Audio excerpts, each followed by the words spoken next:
kena mati bersakit dileh dan bertrip. Makin trip sakit makin le sedekah.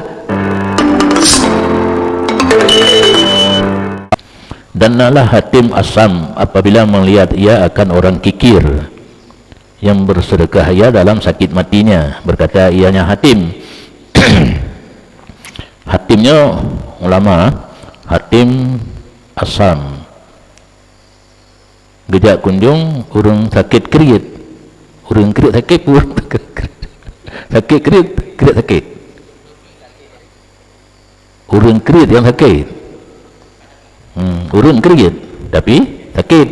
Bekalan tu oleh Hatim gem sedekah. Dengan sakit gem sedekah. Gem doa, Allahumma adim mardah. Ya Allah baik nak pulih-pulih ni bah sakit tapi. Karena nak sedekah menyangka sakit. Menyangka pulih kakriit.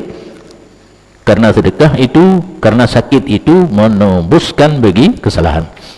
Nyan bunuh sabar lumbagah nyo kamu rumput lom sakit adalah tebusan bagi do. Maka gad menyagutanya kena mati bersakit dileh dan bertrip.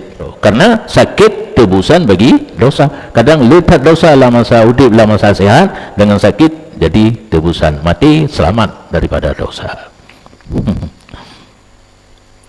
Oka kata dalam wa afdal lil fuqara, dan afdal menyaganya sakit kriit na sedekah afdal bagi fuqara. Di orang fakir merompak sedekah baru sakit kriit mana.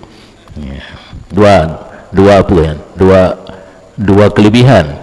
Orang kriit sakit, sakit gemuk sedekah, sakit bertrip yang gemuk doa benar kan bertrip sakit tebusan bagi dosa.